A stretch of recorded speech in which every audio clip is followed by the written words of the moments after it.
I'm Robin Crane, and this is the Growing Your Financial Business the Woman's Way podcast. Listen, I was a financial advisor for over a decade, and I got so sick of the old archaic strategies that your grandpa used to get clients. What the industry teaches today is still so outdated and just doesn't work anymore. So I had to find a better way for myself, and then I got obsessed with sharing these how-tos with other women like me. The stuff I teach doesn't require giving up your life, your sanity, or your family time.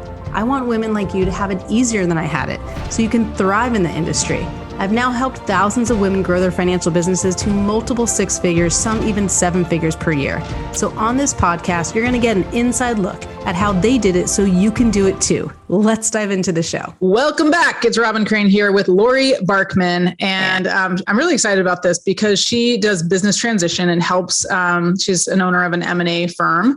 And if you're an advisor and you don't know much about transitioning businesses, or you don't know much about exit strategies, or you don't know much about succession planning, and I know you probably do, but if you're missing out on that, you're also probably missing out of a big pool of amazing clients who would love your help because they need a lot of help when it comes to transitioning a business from the advisors.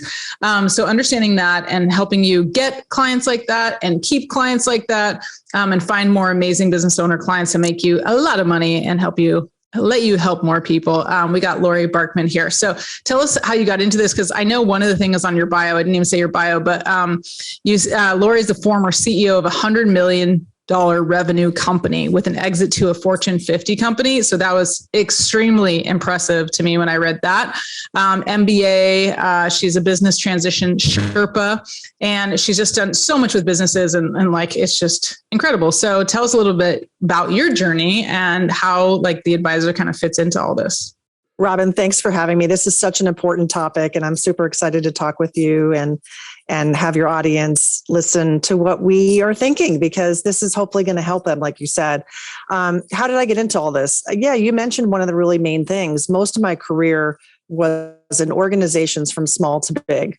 And when you get to a size of 100 million, and that division was part of a larger entity, the whole entity was part of the transaction and not just the division that I ran. So it was a much, much bigger transaction than I ever thought I'd be part of.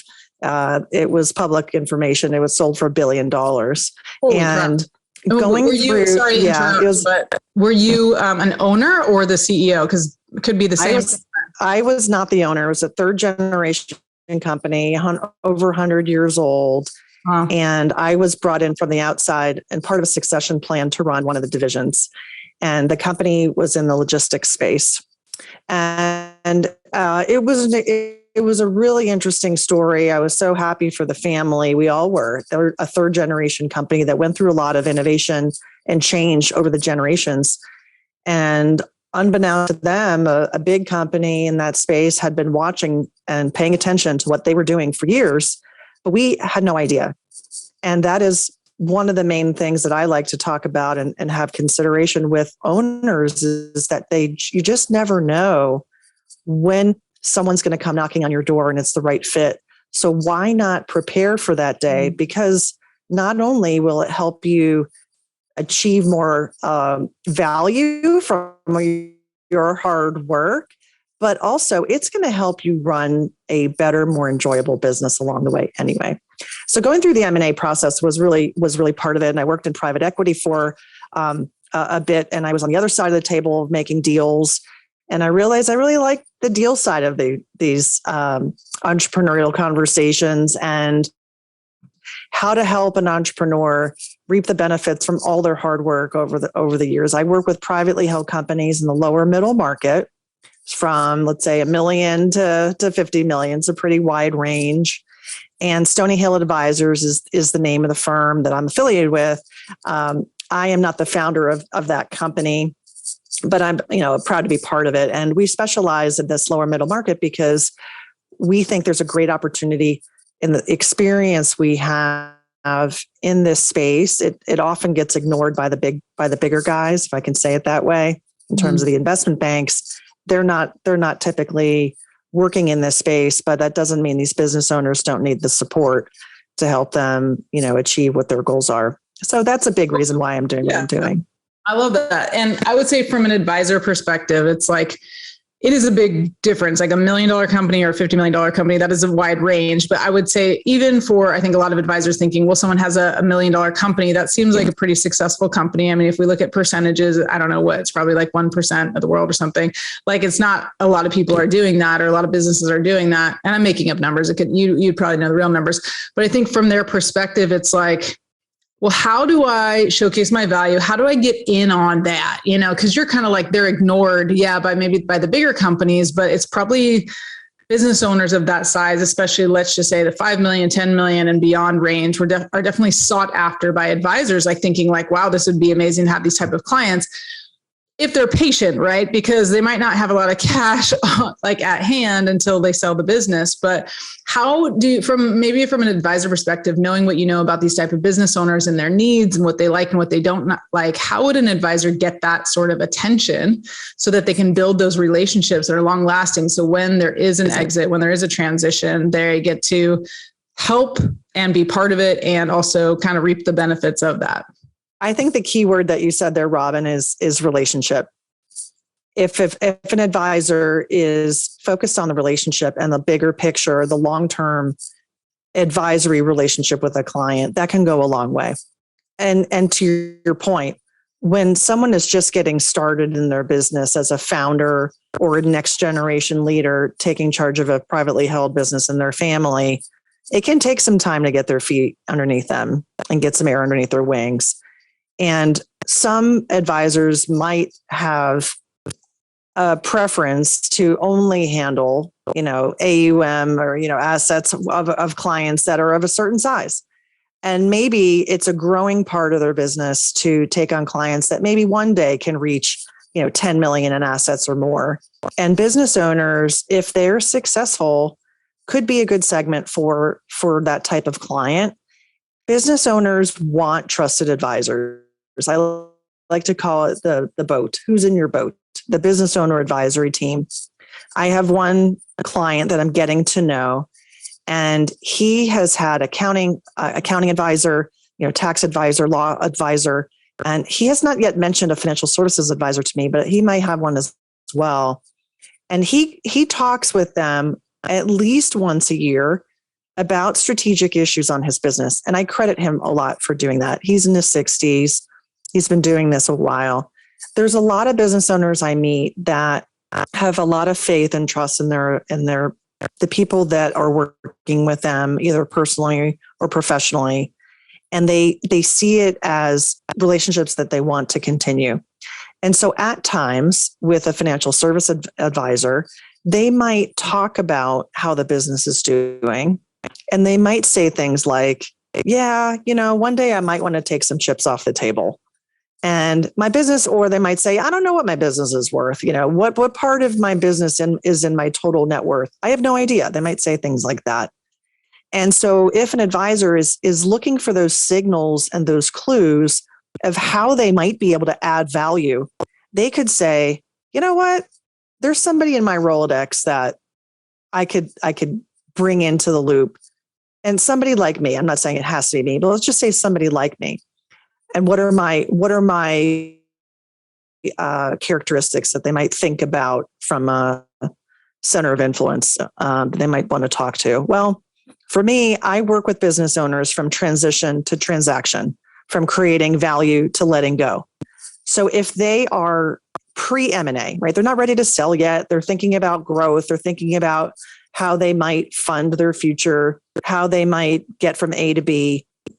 They often start with the question, what's my business worth? Well, I do valuations, right? We do valuation work to help them understand that. That can be a pretty big pitfall if they think that one day they're going to sell their business for 10 million, but reality wise of where they're trending and their trajectory for a variety of reasons, let's just say, in this example, maybe they're really only trending to 3 million. Even and that could be a stretch for, again, a variety of reasons, which we could talk about. Well, that's a gap of 7 million. Now, maybe they have other assets, real estate holdings or other things that can help them with that nest egg. But a financial advisor is certainly talking with them about this big picture, what kind of lifestyle they want to live when they are not working full time, or, what sources of income might they have, either passive or active. And their business, for many business owners, you probably might not be surprised by this, Robin, but for many business owners, their business can represent 70 to 80% of their total net worth. That's a really big number for a lot of people. And it's not liquid. They can't do anything with it. It's a interesting number to watch and watch and curate, watch it grow, right? We want it to be as big as it can be, but at the same time, how do they unlock that value? So someone like myself, who also works on the mergers and acquisition side, can talk with business owners and talk with their other trusted advisor about what do they need to do to make their business attractive to a potential buyer and transferable. That's a really, there's a lot there we can unpack, but those two things, attractive and transferable, because ultimately it's about managing risk and the potential benefit for the buyer. Well, I would go back even just from the advisor perspective, go back a step to like this value add that you're talking about. And I think part of it is like having someone like you on the team, which is also a great way to think of it too, for advisors to think, hey, I didn't think about having an M&A professional or what did you call yourself? M&A advisor? Yeah, an M&A advisor. Yeah. Okay. M&A advisor, like on my team as a center of influence, as a COI, like everyone thinks about the estate planning attorney and the CPA and the lawyer. And like you think about these things, but like how many advisors are knocking on your door going like, hey, you want to have a chat? Like I'd love to build a relationship. And not that that's the best messaging, but like to have these conversations because there's so much they can learn from you for one, but also like to bring that value back to their client. And then when they get clients, obviously it's like just a very easy win-win for both of you that you could be referring to them, they could be referring to you. But one thing I was thinking about too is like what you said when many business owners, we business owners are delusional, right? We think like our business is our baby and we have, so it's probably worth like 2 times, 10 times, whatever what it actually is worth. And like this dream of like, one day I'll sell the business without knowing like any sort of valuation or any sort of like reality to that. And then they come to like, if a business owner, and I was an advisor for a decade. So like, I know these business owners come to me and like their whole financial plan is like to sell the business. They have no idea what the valuation is. They have no idea if it's, you said, attractive and transferable, if they can find a buyer, if they can find a buyer when they want it, if they can find the right buyer, if they can sell it for what they want it, and they're putting all their eggs in this one basket. In the meantime, sabotaging their financial success because they're putting everything back in the business. And if you as an advisor and you're listening right now and going like, yeah, I've heard that before, like they're like all about the business. And if they can have like a little bit less let's just say weight on the business and have more clarity by understanding what the real numbers look like, it also gives them a reason to invest in the market or invest in real estate or invest in other assets. So they're not saying, well, if this $10 million, what I think is going to be a $10 million asset, it's really only $3 million, and holy crap, I better go make $7 million over here. And I think that's a conversation that again, like will immediately shine light on your value as an advisor. Those of you listening, like, to have these real conversations, to ask the right questions so they can be like, holy crap, I'm putting everything, like all my chips on one, what I'm so bad at, I don't know, poker, I guess, I don't know, but on this one bet, like assuming that this is going to happen.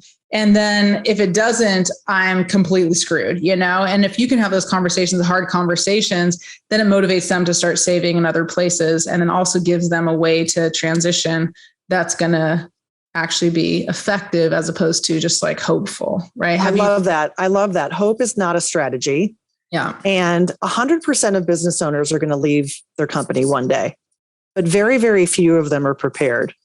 Mm-hmm. And it's sad. I have a client who recently passed away and he was in his 60s and we did not get as far in our work together as I know he would have liked. Mm-hmm. And it's a sad situation. And there are other stories like that, where you hear about, the surviving spouse. Now, what is he or she going to do with the business? And there's really good things that you can do with your advisors, like attorneys, like estate planning. It's the full picture. There's a difference between contingency planning, succession planning, and exit planning. And all of us can play a role in those things. But the growth planning is something that Many advisors, that's not their swim lane, right? They're not operators. They don't have that, let's call it, company experience, or it's not their role there. It's not their role, right? And they can advise. But again, for somebody like myself, yeah, we can get a little more involved, in that side of it, on the growth side of it as well. And when it comes to growth, this is where I think a lot of companies, they don't think about expanding their options. So one option. Let me pause a second just to make sure we're all understanding this terminology. So yeah, I'm going to test myself. Definitely don't have the best vocabulary, but we're going to check it out. Yeah. Contingency, I would assume means, okay, if something happens to me, this is the plan. Contingent upon something. Yes. Succession, yes. It's more like, okay, who do I want to pass this on to if I can actually, be intentional? Is it going to be my nephew? Is it going to be my son? Is it going to be just some outside buyer? Right. Yeah. Am I right on this so far? Right. Okay, cool. Exit planning. Good. I'm thinking it's like more like, okay, how can I sell this company for the most that I can possibly sell it for and exit with the most amount of money possible, right? Like my plan is this is where I'm getting confused, I guess, about the growth plan is like, because I would think my strategy around the exit would be, how can I grow my business to a point that's so scalable and sellable so that when I exit, I make a shit ton of money. So tell me the distinction between kind of the exit and the growth planning. And because for me, I'm thinking the same thing when I work with advisors. If you're an advisor and you're doing $500,000 in revenue and you want to exit, I would say exit in 5 years or something like that, and I can get you to $1 million or $2 million, you're going to have a lot more money when you sell your financial business than you would if you just went from 500 to 550 or 600, 700. So I'm into the growth because I'm like, let's grow this shit. And then we can, then you'll be able to sell it and have a much different retirement from that. So tell me how that differentiates from your perspective, the growth and the exit, and maybe how all that ties in together. Because I feel a little ignorant in this area. Yeah, it all ties together really well. If you think about exit as what's your future vision? Let's say in this scenario, we're 55 years old and we want to sell when we're 65. So we have a 10-year time horizon.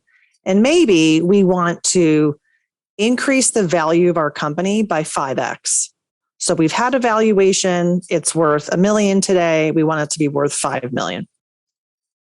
How are we going to accomplish that? Exit planning is this work back plan.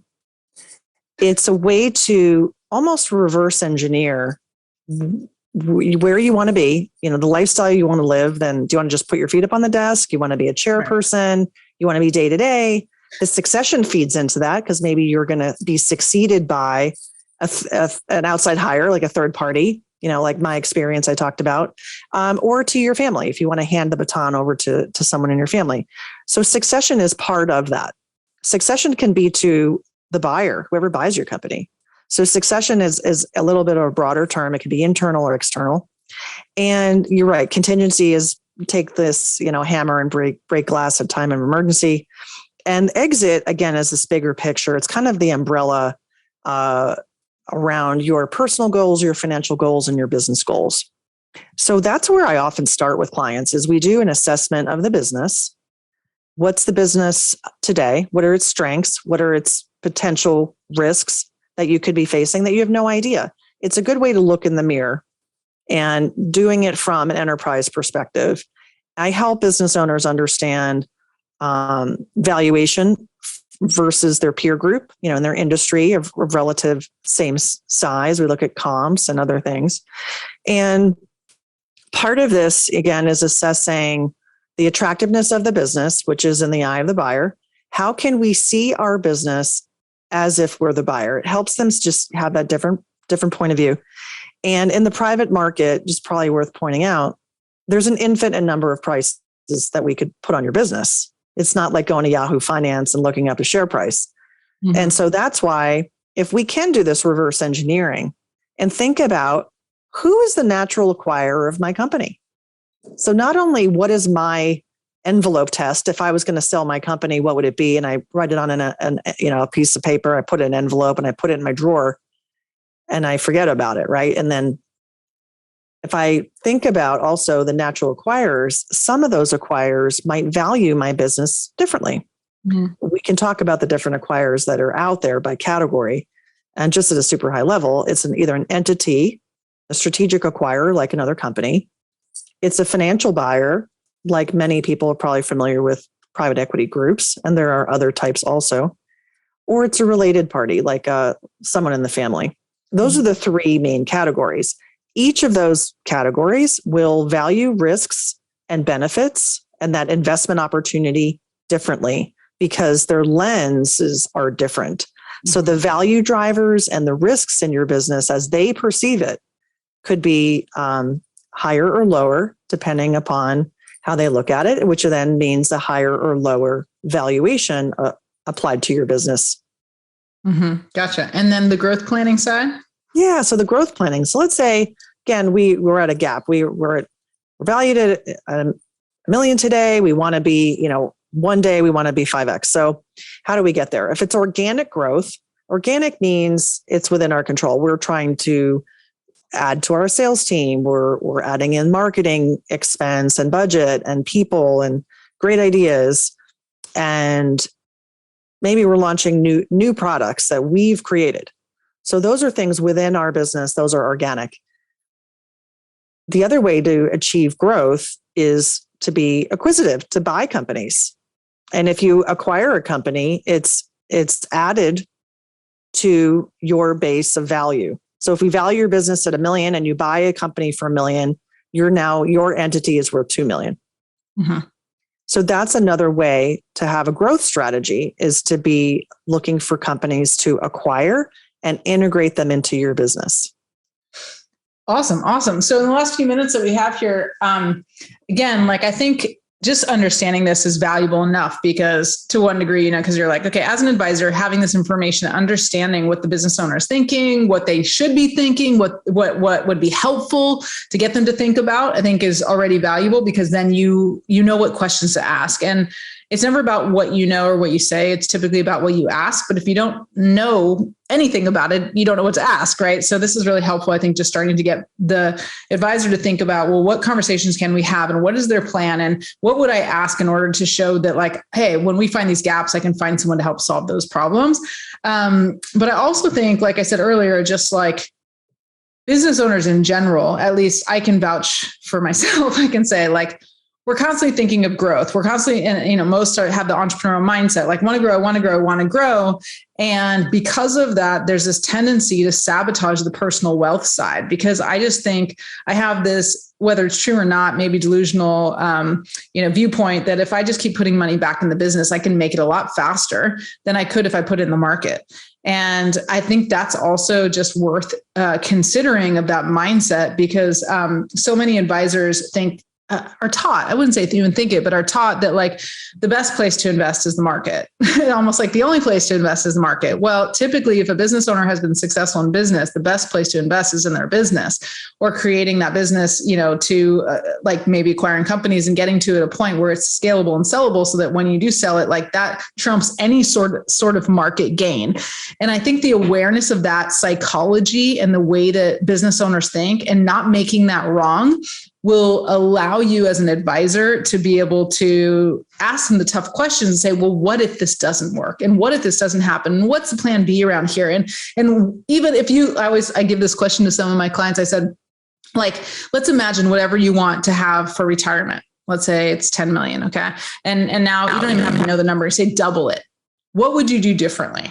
And if you had double the amount, whether it's an exit or the amount that you just had when the day you say, I want to have enough money for the rest of my life, and it was double, they're all going to come up with things they didn't think were possible that they can now do. And most of them are going to come up with a lot of things that are going to be about giving back and providing more value to someone else, or maybe starting another company or something exciting like that. But there's always a next level. And then it's you can now motivate them. Well, then wouldn't it be nice to have a nest egg here, not just the nest egg over there with your business? And now it's going to help motivate them to grow the business, but also grow the wealth. And I think that's a dichotomy that advisors really have to understand, because you cannot convince a business owner to stop putting most of their attention on the business. And like you said, Laurie, it's 70 to 80% of their wealth is coming from there. And you said it as value, but I'm talking, it's really 2000% because all my income is coming from there anyway. So to not make that wrong, and then just be really understanding and open about the right questions so you can get them to see that they want to do both and what's the right balance for that so they can have the personal wealth that they want. So that's just my 2 cents on that. But anything to add around that before you head off? Yeah, and I think that's great. And I think other part of that would be kind of cost of capital too. If the investing means, are you going to use your own capital, or are you going to be borrowing? And with rising interest rates, obviously the cost of capital, and what type of ROI are you seeking? And when someone's in control of their destiny, like with owning your own business, there is a psychology to that, but also they may have the financial returns, or they have more of a line of sight to it, and they're willing to take on maybe even a blend. I don't think debt is bad. I think debt for the right reasons can be good for a business. A lot of business owners think having no debt is the answer. And I don't advocate for that. If you need to borrow and it makes sense and you can service the debt, then that's not a bad thing either. But I loved your points. I think you're spot on. And I think the value of an advisor who works with a business owner clientele to understand their big picture and think about with them what their goals are and how they might achieve it, and pulling other folks in. Like myself, I welcome the opportunity to talk to anybody who wants to connect. Yeah, tell them how to find you for sure. I'm so tempted to say, I know it's Laurie Barkman, but I don't know if you have little kids, but I have little kids. So I keep thinking Laurie Berkner, and she's like, are the dinosaurs marching? So that keeps getting in my head. But do not go to Laurie Berkner. Go to Laurie Berkner. Laurie Barkman. It's Barkman. LinkedIn's probably a great place to start. Connect with me there. Let me know that you heard me on Robin's show. Would love to talk with you. And also my website is a great place to find me. A shortcut is meetlaurie.barkman.com. And that's LAURIE Barkman.com. Barkman is actually easy to spell. Barkman. We got that Barkman. One. Yeah, it's my married name, and it's a great name. Awesome. Well, thanks so much. That was really insightful. I think really, really good for advisors to start thinking about, and definitely reach out. Don't be shy. I want to tell one more quick story. I saw Mel Robbins speak on a TED Talk, and she's, at the time, it was way back in the end of 2013, and she had 5 million views on this TED Talk. Do you know Mel Robbins? Okay, well, she's really big now. Most probably listeners might know her, but anyway, she's got now the same TED Talk, probably 29 million views. But at the time, at the end of her TED Talk, she said, if I can help you in any way, let me know, and, reach out to me.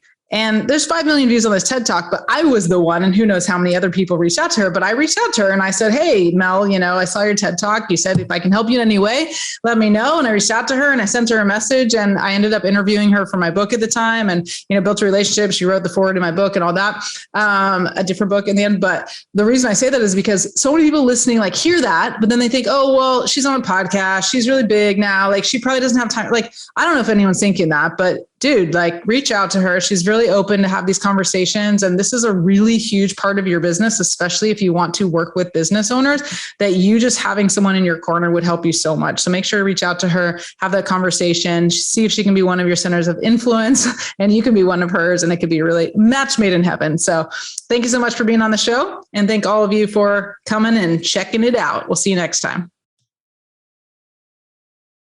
I actually have the link for the tag challenge, the appointment generator challenge. So instead, you can just go to femalefinancialadvisors.com and register right now so that you can get 5 quality appointments in just 5 days. Now, this is not around, you having to talk to friends and family and get all awkward. This is not about you having to spend marketing dollars online or create a whole funnel. This is going to be easy. It's simple. It happens in 5 days. If I can get you 5 quality appointments in 5 days, then you know that you can have the best year of your life, because you just need to get in front of more of the right people. We will walk through it together as we do it. So do not miss this. And if you're smart, do VIP, spend a few extra bucks, and you can actually spend time with me on Zoom where I can connect with you, get to know you, and really help you get those quality appointments so that you can grow your business. And go ahead, again, register at femalefinancialadvisors.com. You'll find it all there. It's coming up very, very soon. So make sure to register, claim your spot, get in on this, get excited about it, block your calendar, because you need to spend about an hour to an hour and a half a day with me on the Thursday, Friday, Monday, Tuesday, Wednesday, so that you can get these results. And it does work. The most appointments I think we got in those 5 days, someone, I think it was Dana, got 33 appointments. So you could be my best student and go well beyond the 5 quality appointments. Go to 10, go to 15, go to 20, and set yourself up for the best year ever. Can't wait to see you at the Tag Challenge. See you there. Thank you again for listening to Growing Your Financial Business the Woman's Way.